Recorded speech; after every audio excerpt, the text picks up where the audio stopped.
an Unspoiled Network podcast. This is Spoil Me, covering Children of Divinity, Book 3, Ascend, Chapters 17, 18, 19, 20, 21, and 22. In these chapters, we lose Chance. I really didn't think we would. I really thought she was going to be able to save him. But he's gone. And also, Brian is like so much scarier than I thought. Welcome to Spoil Me.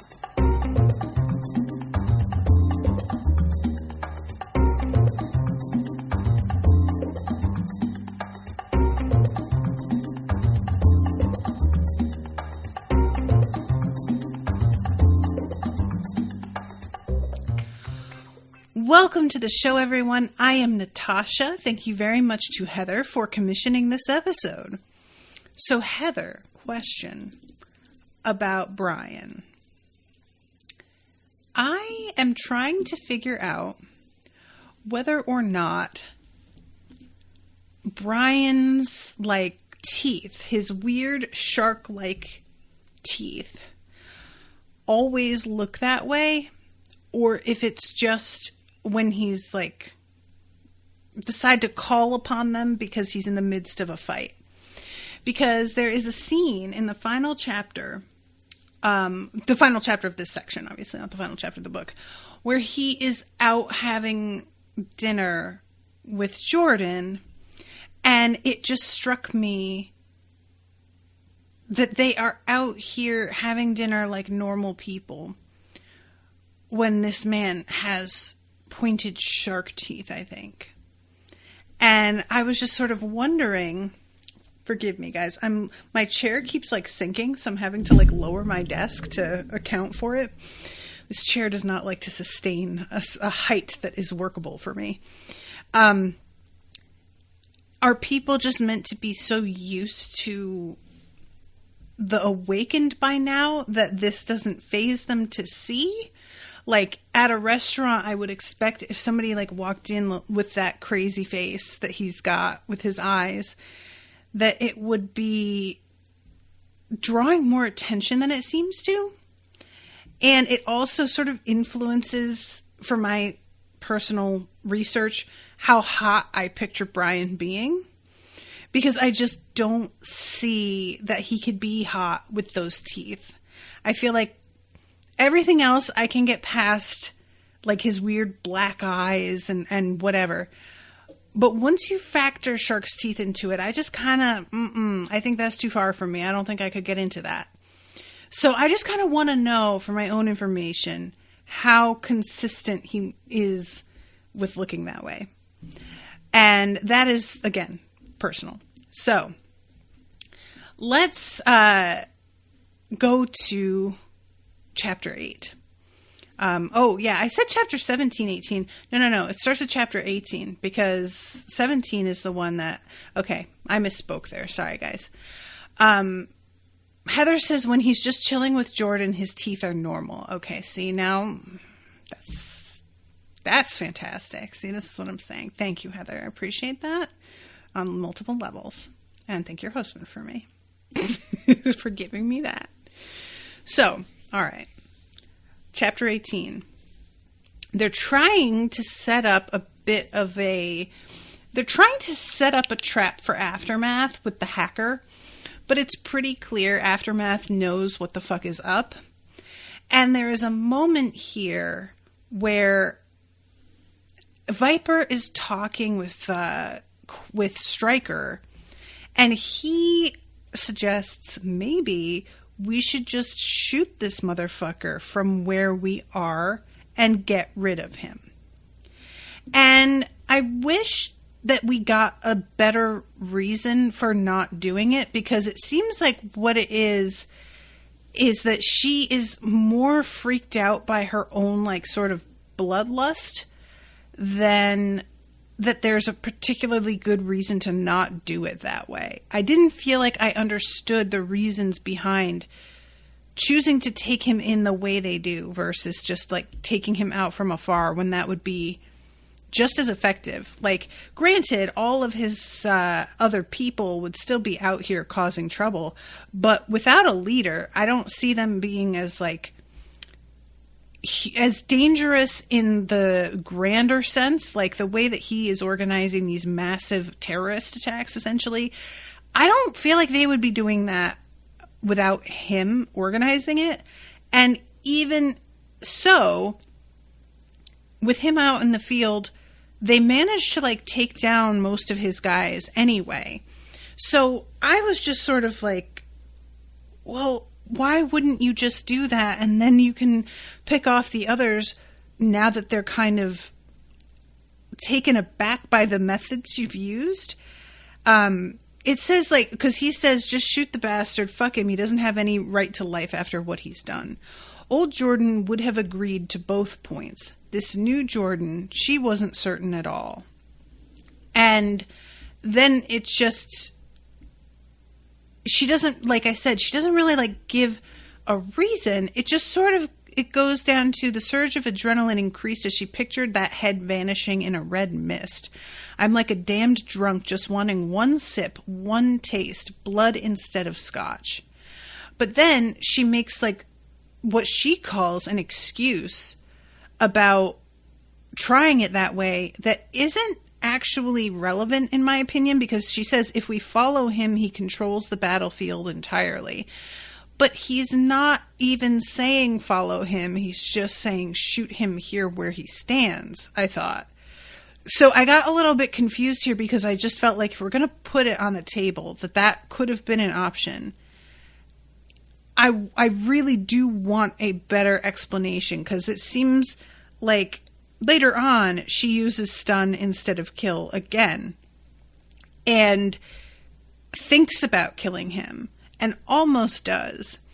And I have to be honest, it's getting to the point for me where I'm having the same kind of frustration around her being unwilling to just get rid of this guy that everybody has with Harry using Expelliarmus all the time instead of, like, going for anything more serious. I just feel like this man has killed so many people and is happy about it. There is nothing in him that is, like, remorseful. The only thing that he seems to have any remorse over is killing Lily, and that is not because he feels bad about it. It's because he wishes that he could have made more use of her. And that's it. So, in my opinion, it's just, I don't know, it just seems like the only reasonable way. This guy has been broken out of the prison that he was put in before, and I don't know, it just...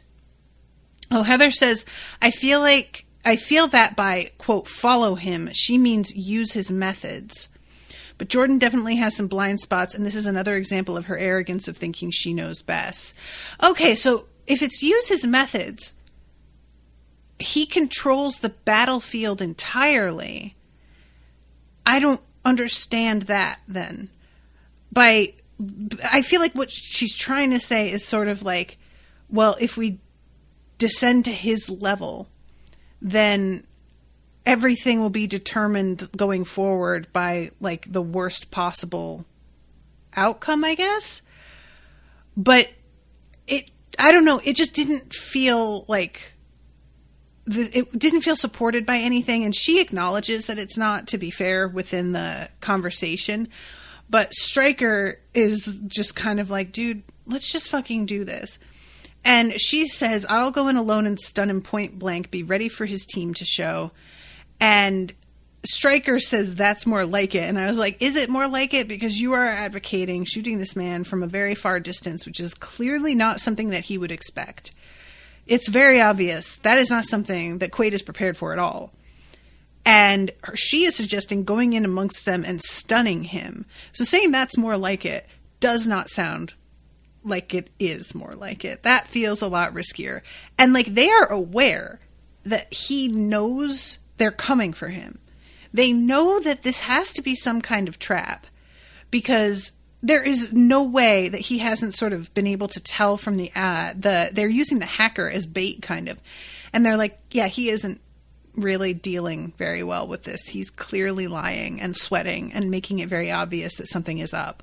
So the whole like approach and deciding to stun him when you are fully aware he knows you're on your way feels so foolhardy to me. And it was really surprising to me how quickly Stryker like agrees to this plan, because it just doesn't feel smart at all. And like, it's very clear when she goes in there, like it is kind of lucky in a way that she manages to get herself out of the situation she winds up in, simply because the like saber-tooth people that are in there backing him up, they just don't seem very disciplined.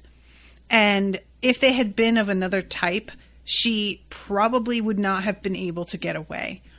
So it was just really frustrating but maybe like, as Heather is saying, definitely has some blind spots. And this is another example of her arrogance and thinking she knows best. I think that sometimes, Heather, I am like meant to agree with Jordan. And I forget that, like, sometimes we're in Jordan's POV and she's just making a bad decision, and that's, like, what's supposed to be happening. So, you know, that's, like, how it was with the way she was handling everything with Brian. So, fair. So she uses her speed and, like, her invisibility. And what I think is neat about the invisibility is, like, the way that it works with her having to sort of fool people's minds into not seeing her means that there's a real limit on how much she can use it, which I think is really smart. I always like when powers have a really definite ceiling on them. And because like otherwise invisibility is really, really difficult to defend against.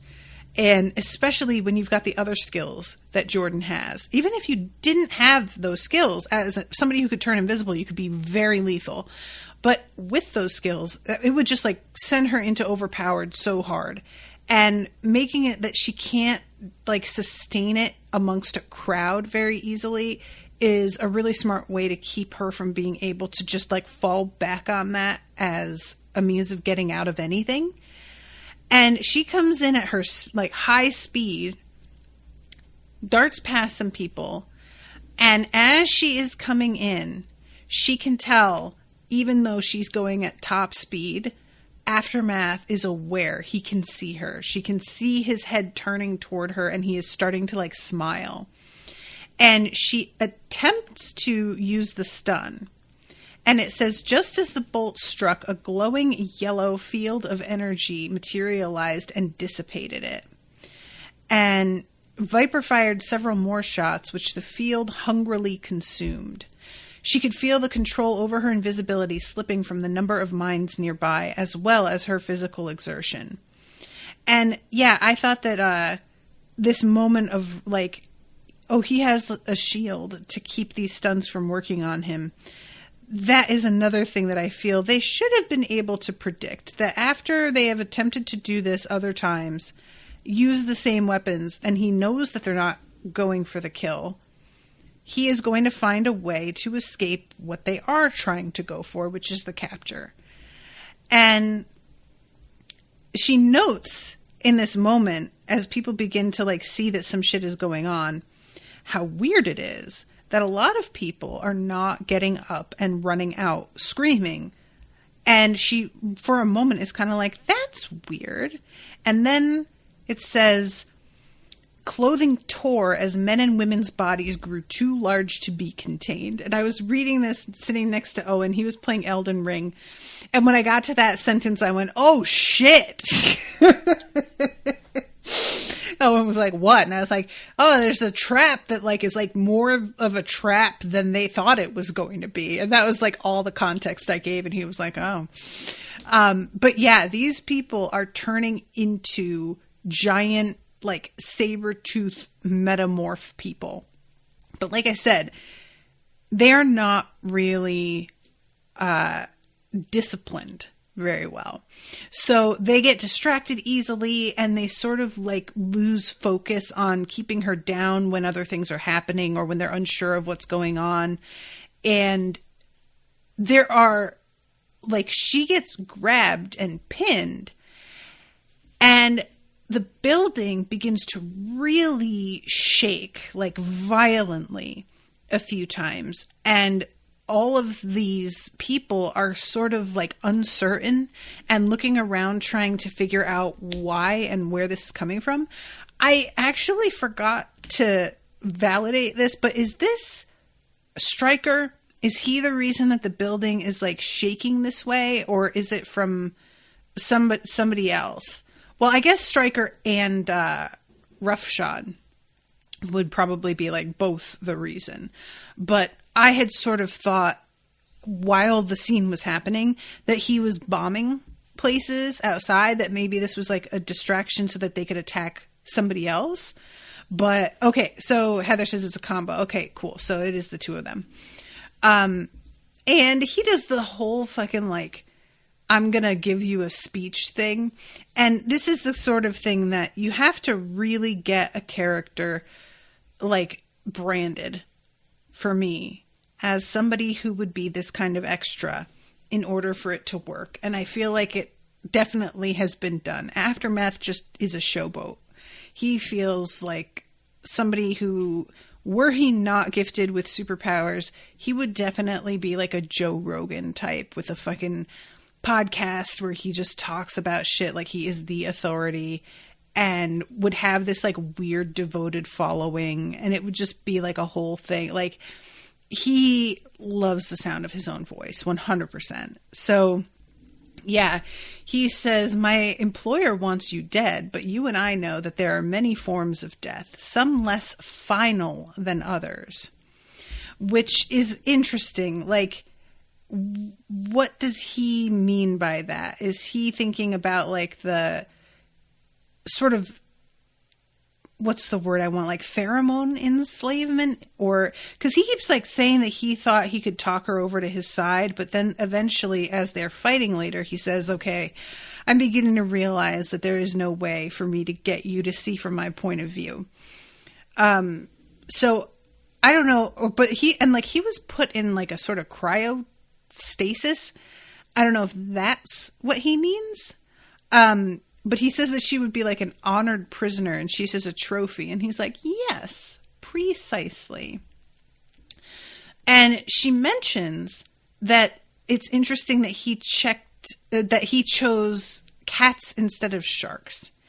And he says sharks don't respect anything but their own. They have their uses. I've heard it said they fancy you. Small wonder that. These suit my needs well enough. And it's interesting because, like, she's basically trying to get a little bit of information out of him here about how loyal I think he is to Spears. I think she's trying to suss out, as they say, how linked their goals are. And between the fact that he isn't using the sharks, and he is saying that, like, Spears wants her dead and he's not as stupid as that and he isn't going to handle it that way, she's getting some important intel here that while they may be working together ostensibly, their goals are not at all aligned, and Aftermath clearly doesn't view Spears as the boss and isn't going to just do what Spears tells him to do. And they like wind up getting Aftermath in the end. They like, capture him. So I don't know exactly how you put that information to use if he's not out there like taking action, but it's still important to know that they aren't exactly like buddies, And I am very curious about what Spears' reaction is going to be, because he has seemed to be pretty much set on Aftermath being a tool that he will use and discard when he is done with him.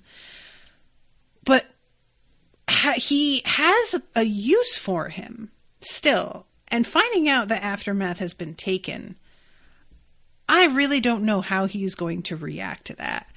I don't know if he is going to try and send the sharks in to get Aftermath out, or if he's just going to be like, well, I guess he wasn't as good as I fucking thought. Because, like, we see later, there is that conversation where he is like, I told him not to underestimate them. But he's like telling Crimson Shark to get the people ready, and it feels like it's not for going to rescue Quaid. It sounds like he's wanting them to prep for a mission that is entirely separate, that he had already started to plan before any of this happened.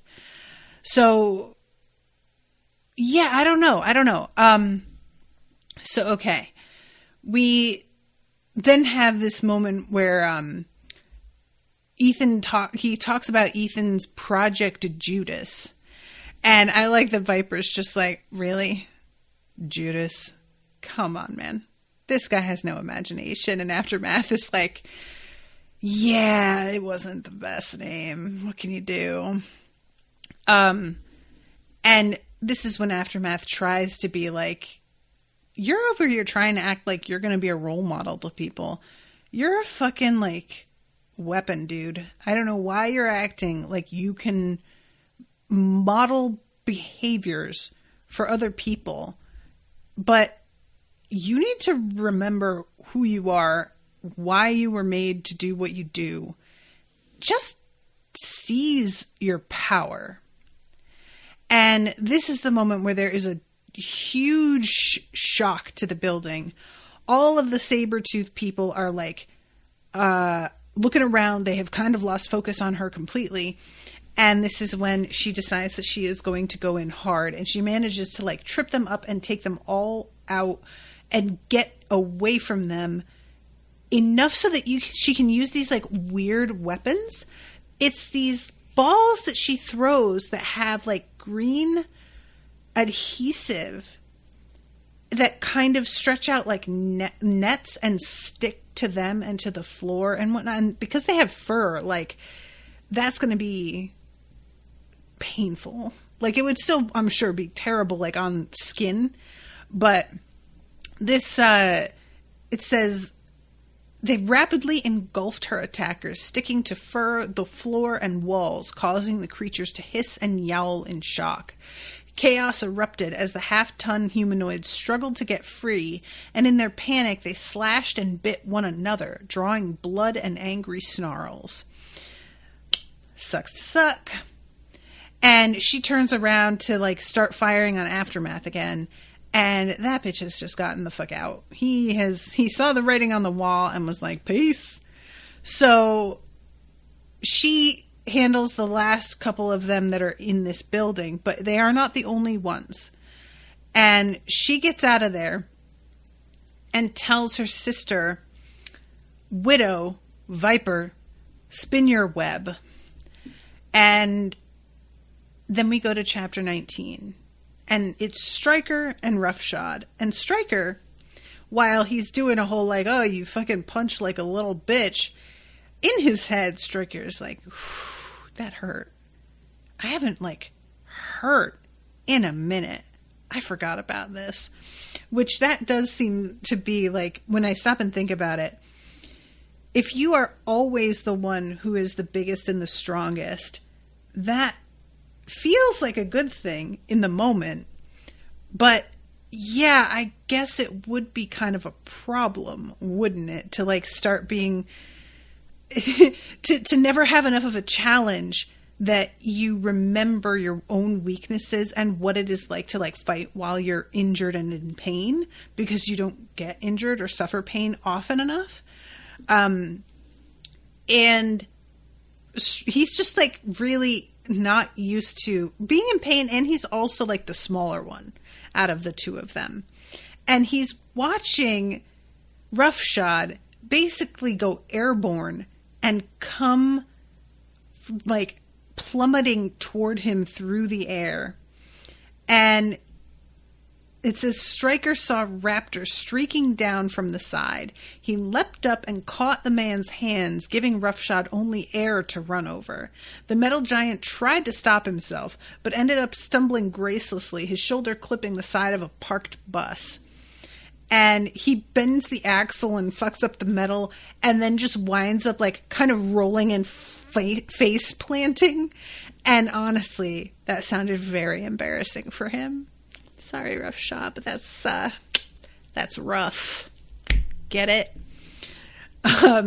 So anyway, Stryker landed on his back just as Roughshod pushed himself free. He grabbed onto one of the big fan-like ears and started pummeling just above it. So what he's doing here is fucking up his inner ear so that his balance is off. And that is something that I am going to remember if I ever get into a fight with somebody that I am truly trying to fuck up, because it would never have occurred to me, and that sounds like it would be effective as fuck. Like, if you just make it so that somebody can't stand straight, that's it, you know? And I mean, that's a nice sort of like, it's still a violence to hit them, but it's not like lethal, and it will make it so that they're going to be pretty much ineffective, you know? So at this point, Stryker sees Takedown come running out of an alley, and there are all of these like metamorphs following him, and he's like, how about a little help here? And Stryker goes down with his hands cupped and like punts him up into the air. And later on, when Takedown like comes out of the air and helps Stryker's like, it took you long enough. And Takedown is like, don't throw me so high next time, which was really funny to me. I like the idea that he's like, 60 feet in the air looking down, watching his friend get his ass whooped, and it's just like checking his watch like, oh my God, I have so far to fall now. God damn it. So let's see. When did we get tossed into a horror movie? Don't know. This lot's easy. Try fighting were-sharks. And then we cut to Jill. And I love this. It cuts to her and it starts off with, oh shit, oh shit, oh shit, oh shit, oh shit, oh shit, oh shit, Savant thought, as she ran as hard and fast as she could manage. And later on, when she's like talking to Jordan and she's like, why don't you just fucking tell me what your fucking plan is? Jordan's like, because you wouldn't be genuinely frightened and you needed it to run fast enough to get away from them. And that actually made sense to me. I accept that. So, yeah, and she keeps on panicking and just being like, are you sure you have this under control? And Jordan's in her ear being like, yes, calm yourself, be patient, it's happening. And she asks at one point, am I being used as a bait? And I'm like, girl, yes, come on, catch up. Of course that's what's happening. So she turns a corner and Scorp is there, and it turns out that there is a car that is like filled with drones. So he opens the doors and they all come flying out and begin to take down all of these different like were people. And yeah, she's just so exhausted and so freaked out. And when she's talking to her sister again, Ryan this time, not Jordan, Ryan tells her, I had to like adjust how much of the drug to administer to each of them because they were a lot bigger than I was expecting. So and a lot bigger than, because she wasn't expecting them, but a lot bigger than humans. So she had to make a lot of adjustments sort of on the fly. And that was part of why they needed to buy some extra time. So let's see. At this point, they're checking in about Viper and Chance, and they hear that Chance is in one place and is like got an elevated heart rate. And Scorp is like, okay, you need to go and help him. You can't handle these werecat people by yourself. So I am going to handle those guys while you go help Chance. And then we go into Chance's POV. He is fighting Calamity. Now, Calamity, I have had sort of like mixed feelings about her as a character because just like her type can be kind of a cliche. And it's weird because sometimes I don't have anything against cliches, to be honest. Like if they are done well, it doesn't matter. But I had a weird experience where I was watching a movie recently and there was a character in it that made me think of Calamity. And oddly, despite it sort of feeling like, doesn't this support that Calamity is a bit of a cliche, it also made me feel like I could imagine her better and more clearly. So I don't know if you have seen the second Transporter movie, but I had never seen Transporter at all until like 2 weeks ago. We watched the first one, and then Owen was like, come on, let's see the second one, which is very, very not as good. The first one is delightful. It's certainly silly, you know, and there's a woman that like throws herself at him for no fucking reason, but it's a very interesting, like, fun take on a type of movie in a way that I hadn't really seen much. And in the second one, there is this woman who is like a baddie. She's like the big bad's right hand, but really, even though she's his right hand, she's really the one doing everything. She's just out here in these streets with the fucking like AK-47 in her bra and panties kind of thing. Genuinely, like, that is literally a thing that happens at one point. And as much as that is so stupid, the girl playing her, who isn't like a great actress exactly, but she does manage to convince me that she's fucking nuts. And she has this like really, really heavy eye makeup and gets sort of caught in a... they have like the sprinklers go off in a building, and her eye makeup just becomes these like black patches on her face, and it otherwise doesn't look like she's wearing any makeup. And at one point she's like talking to somebody she's trying to imitate a doctor, and she's going up to like the receptionist, about to take that receptionist spot, which the receptionist is not aware of. And she says something about like the doctor not being in, but can I ask what like illness you have? And she shoots the receptionist in the head and then says something like, it's psychological, and then steals her uniform and gets behind the desk. And it was a moment where I was like, yo, this feels like a Calamity moment. Like, she is just kind of enjoying killing people a lot of the time. There's no real sense, like, she's upset about Lily because she feels like the death of Lily sort of flies in the face of what she has been told they're working toward. So that's a whole different situation. But the whole vibe of her being this sort of sexy chaos machine, that felt very right to me. She's very, very, very skinny in that supermodel way. So there's a bit of like a feel to her of almost looking like she's just come off a runway. And that almost makes her look like a little bit more intense, because, you know, because it's just like she's so tall as well. But anyway, I just wanted to mention that because it really, now in my head, I thought of Calamity while I was watching the movie, and then when I was reading this, she was the only thing I could picture throughout this whole scene.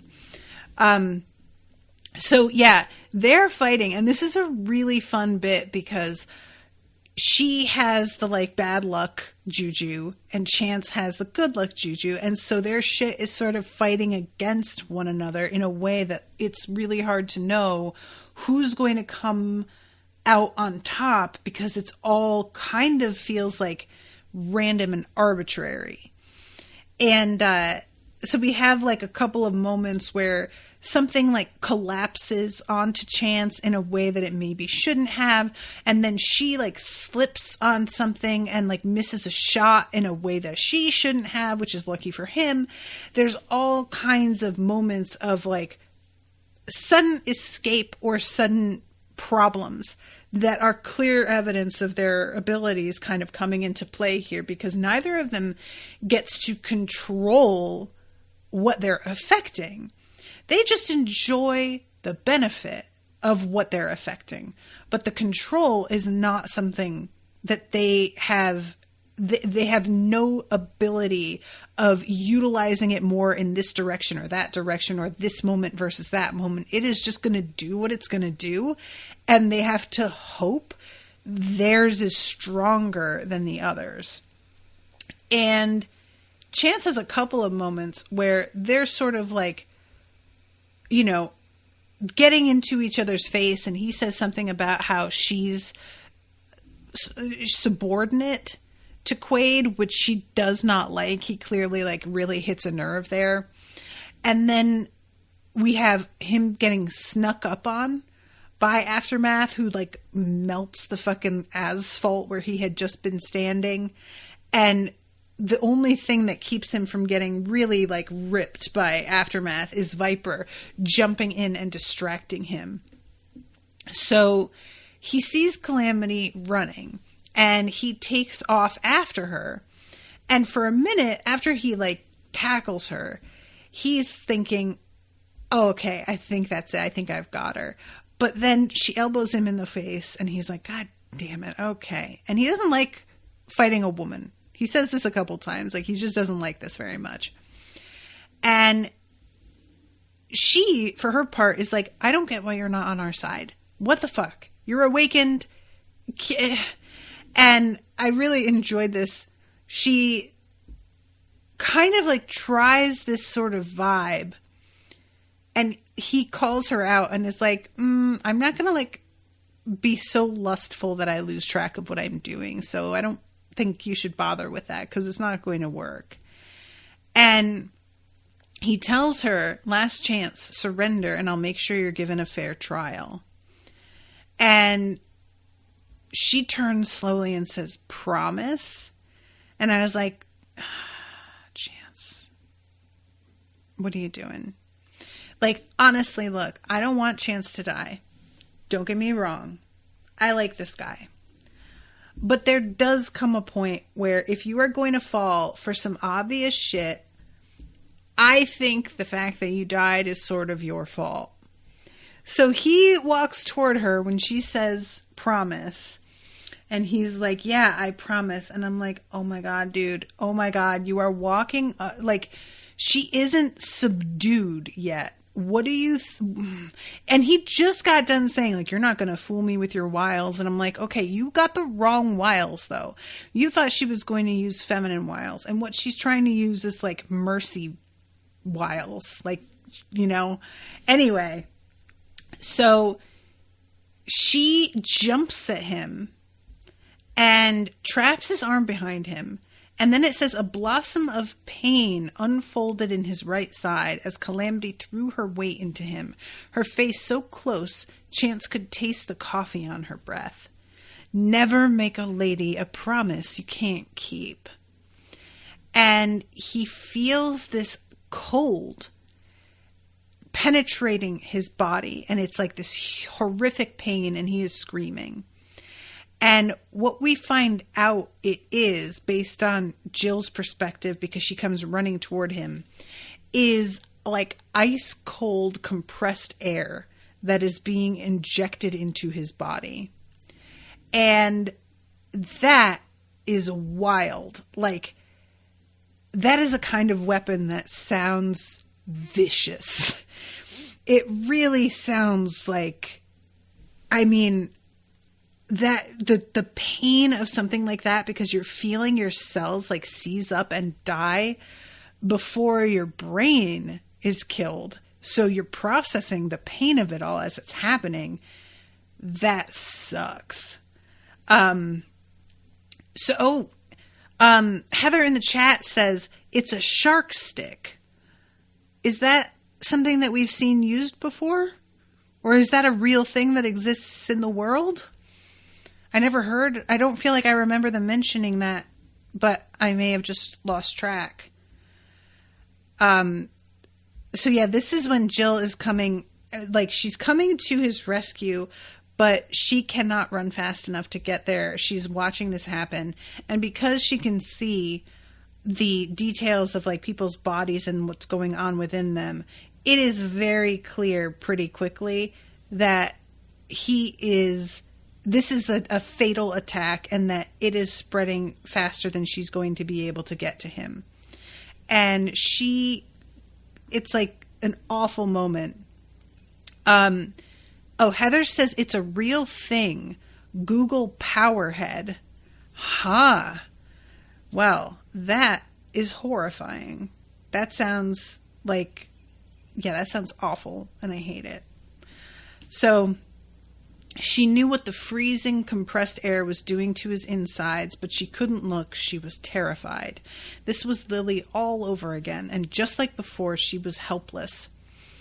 And she comes at him, and I was sort of like, what's going to happen to Calamity? Don't worry. Calamity is going to get taken care of.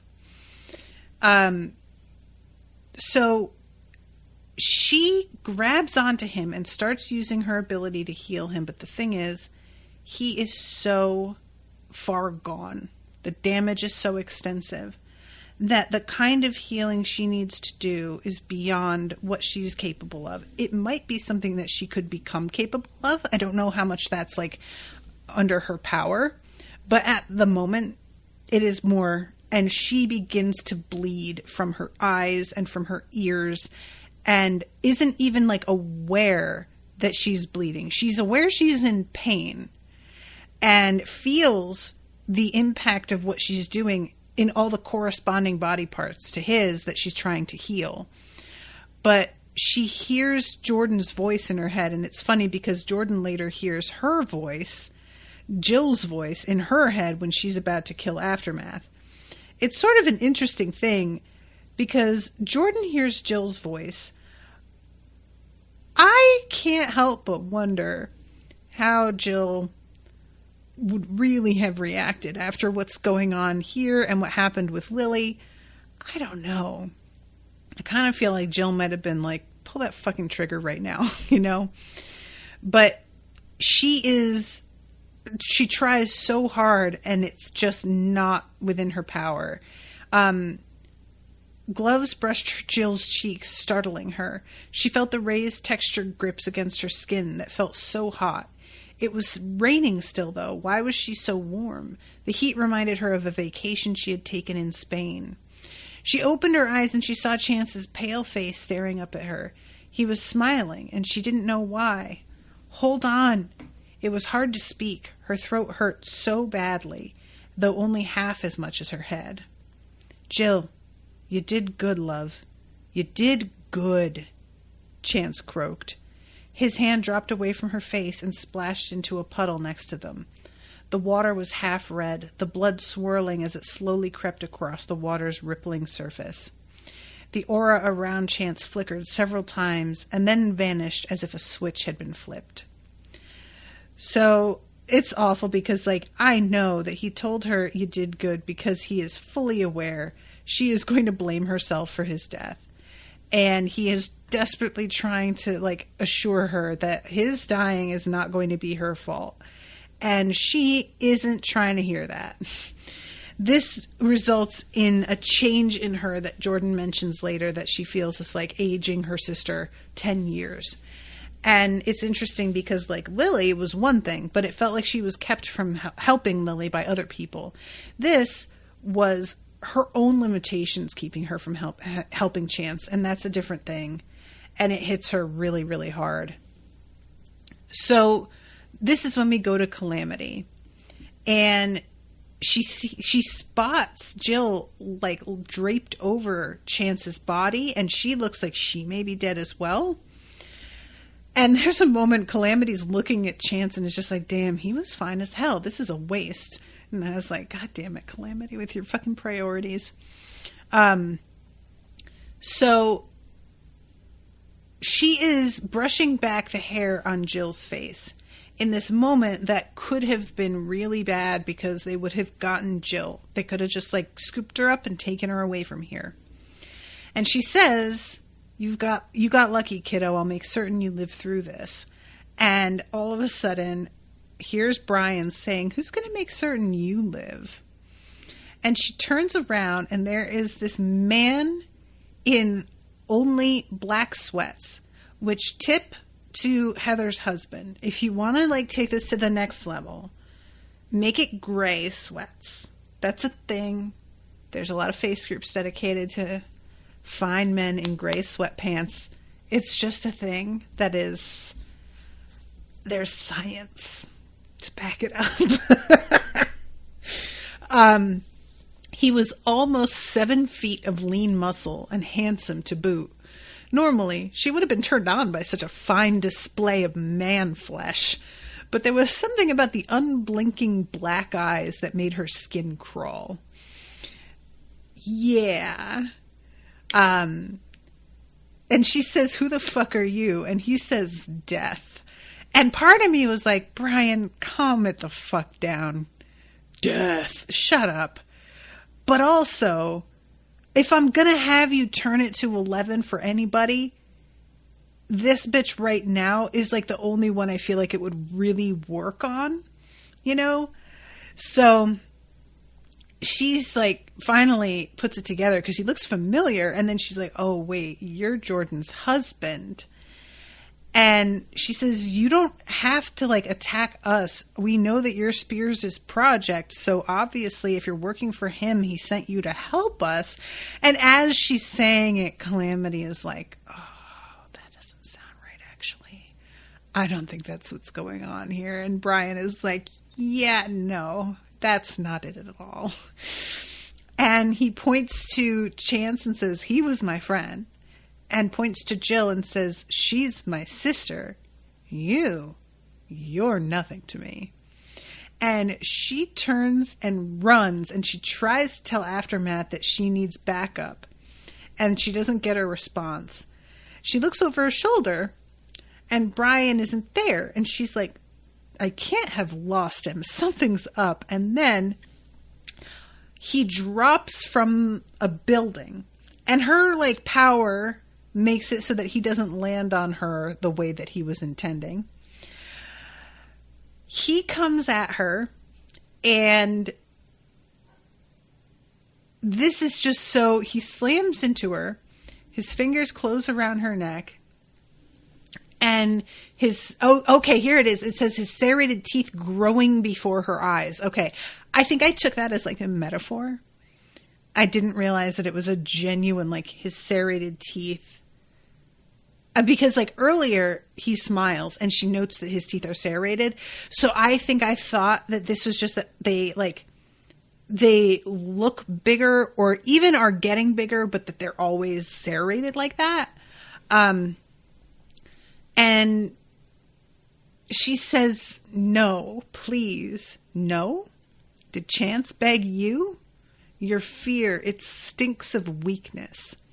And then it says, Brian's face seemed to elongate before Calamity's eyes, his body growing thick and powerful as muscles popped and snapped in their effort to gain mass. Calamity thrashed beneath the metamorph uselessly as she tried to buck him off of her. He smiled, and it was a terrifying thing, his black eyes unfeeling and remorseless as his maw parted and lunged for her head.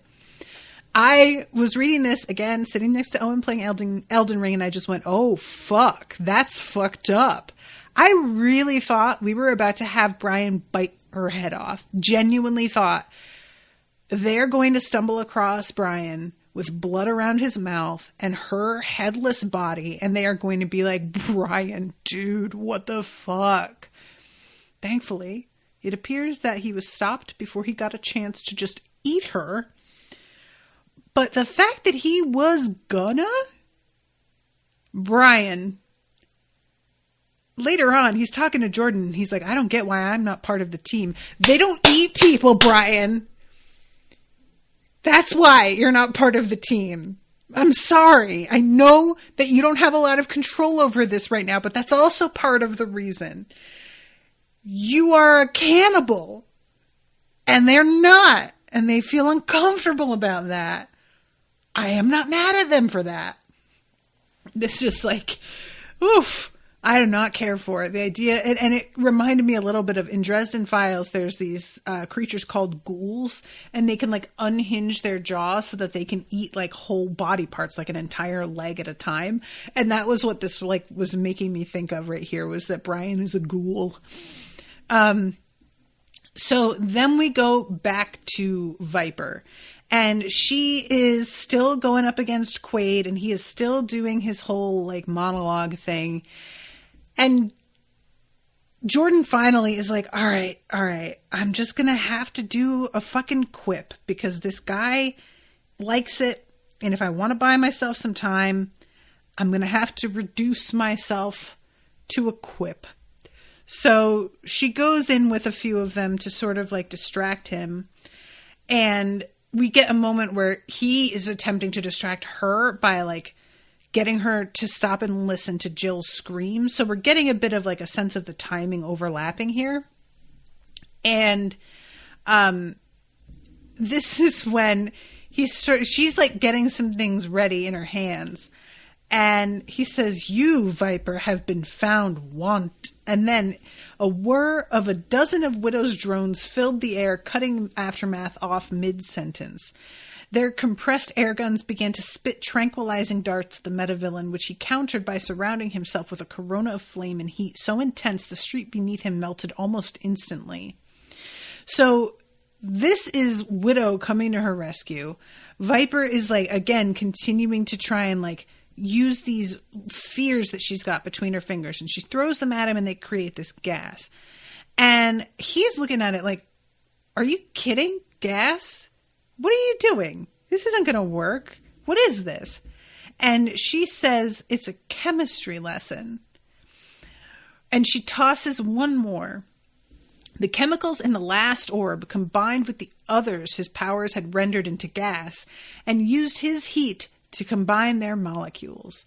The result was a spectacular detonation of air that washed over Viper and pushed her bangs over her eyes. He gets thrown and like busted on a pole. And even when she comes up on him and he is like almost unconscious and definitely has like at least one broken arm, he's trying to be like, well played. And she finally stuns him and says, "Oh, do shut up."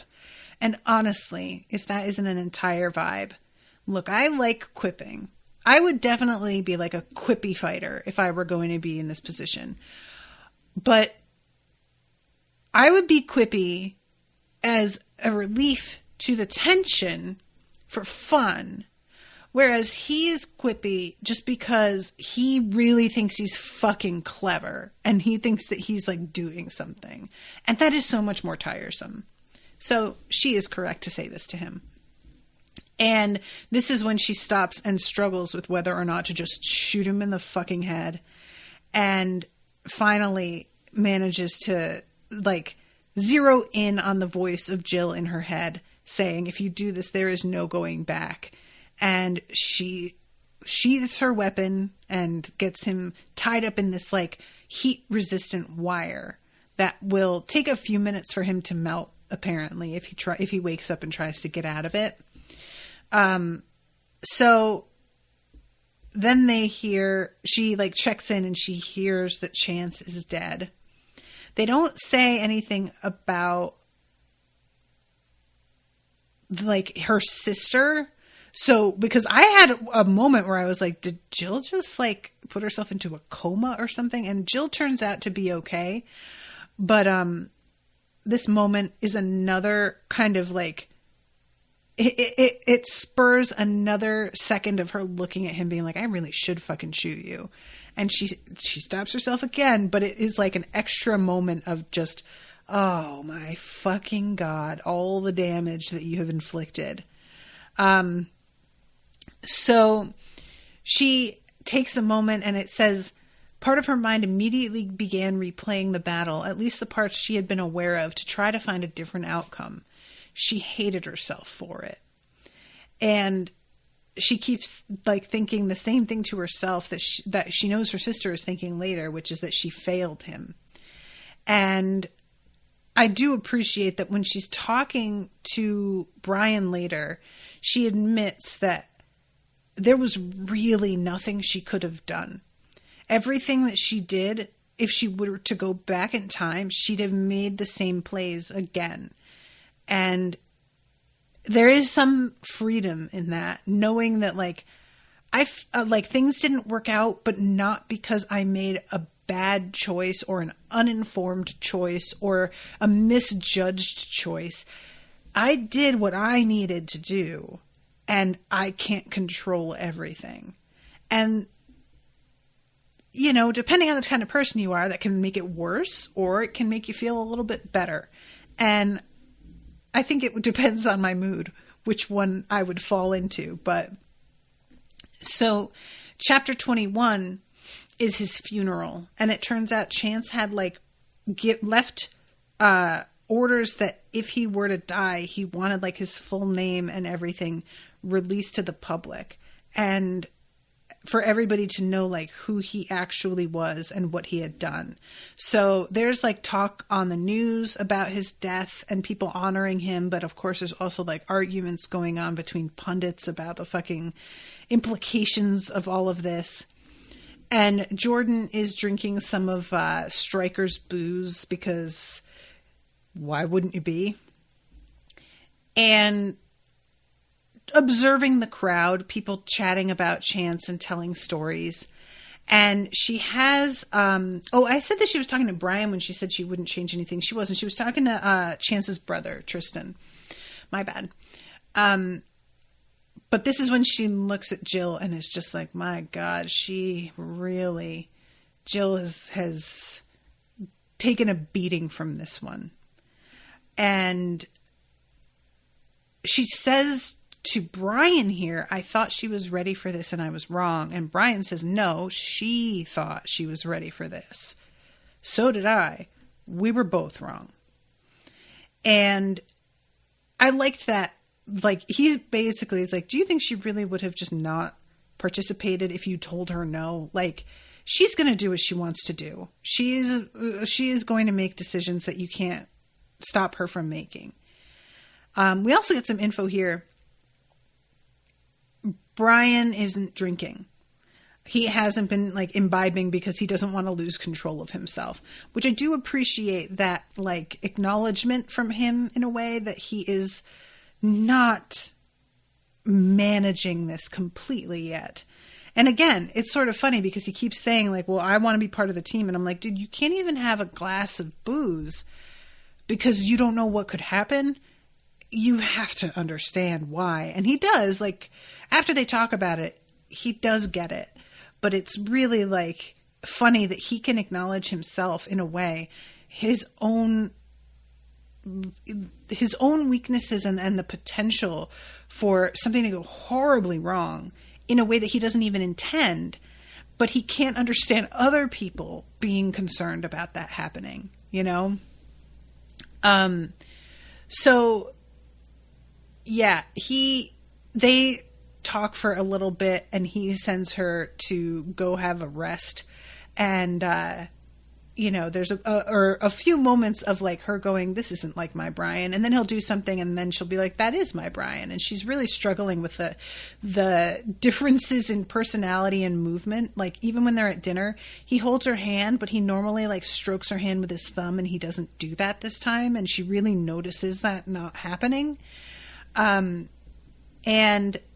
this is when she goes outside and she talks to Tristan for a little while. And he, of course, is like really struggling with this and says something about like, you can't save Chance from himself. He should have retreated or he should have killed her. He did something stupid. And Jordan kind of steps in and is like, dude, it was not his fault. Shit went wrong.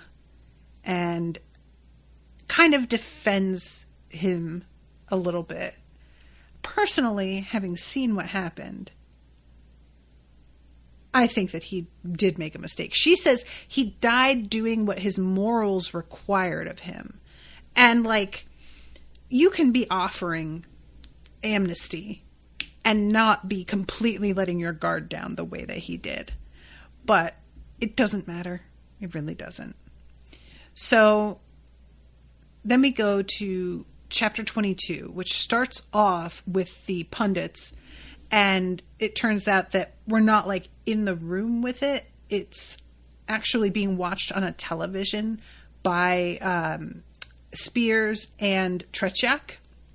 And Tretiak says... they insult his memory. This man died for what he believed in, and that should be respected. And I was just like, wow. Okay.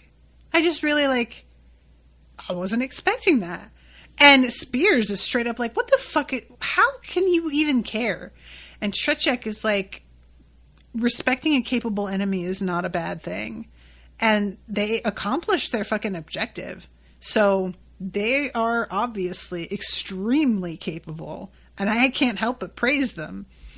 And Spears is just like, Aftermath's arrogance brought him down. The man is insufferable and gobbles up his own rhetoric like a pig at the slop trough. And I was like, okay, you're both right. But then he says the man's ego is towering, and Trechak says, yeah, ego can really fuck certain guys up, can't it? And gives him this look. I can't get enough of the two of them butting heads all the time. It is truly delicious to me. These two bad men who are just going to try and each act like they have some sort of like leg up over the other. You're both terrible, and you're both just as egomaniacal as each other. But yes, it is just really, really fun to read. So then he says, Spears says, we'll move now, right? Or no, Trechak asks. And Spears is like, yes, plans are in motion now. I want you to get every one of my new awakened ready to go. And this is what I mean, where it's not specifically mentioned whether or not this is in response to him getting captured or if this is something that we already had in place that we were going to do. It feels like it was already like set. But it turns out that Spears has this fucking like Iron Man style armor.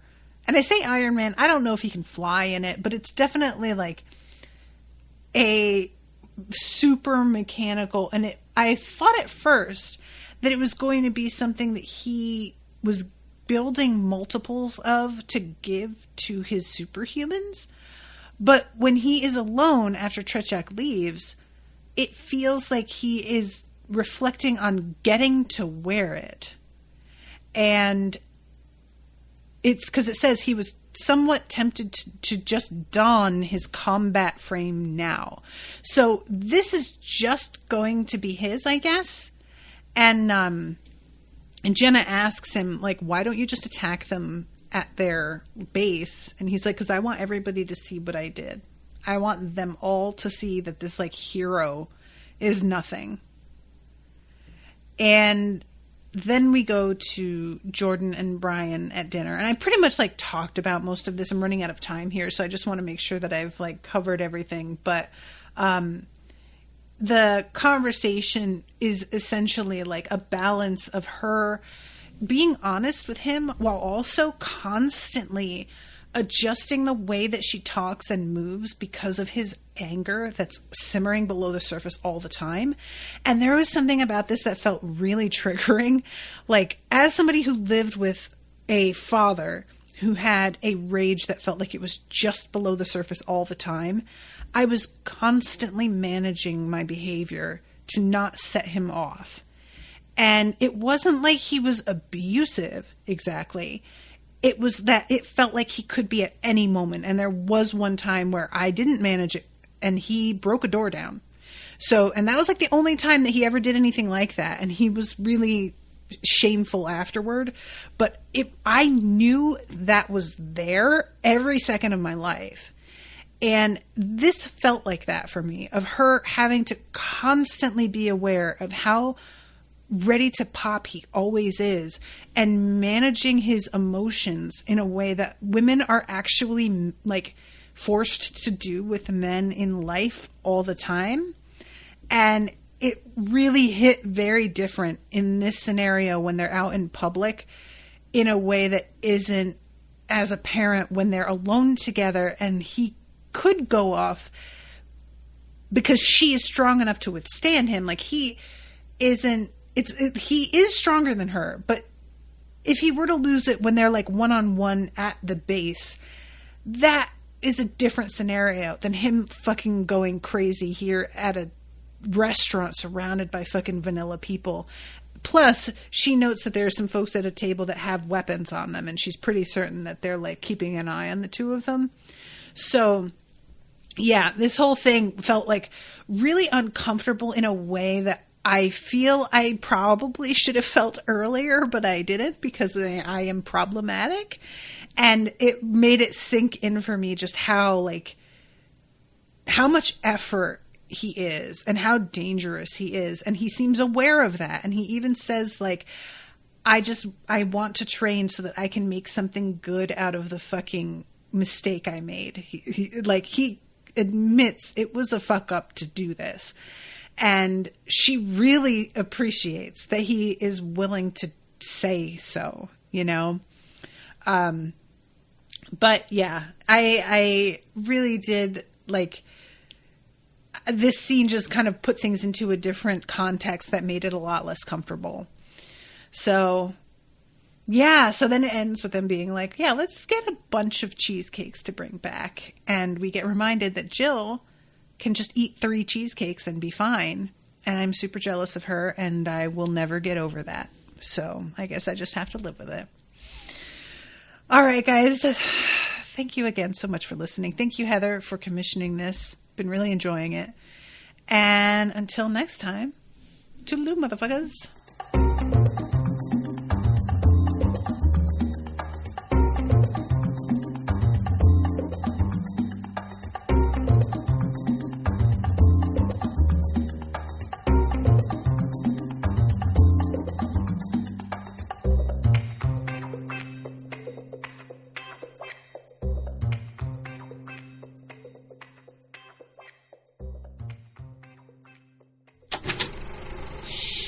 That was an Unspoiled Network podcast.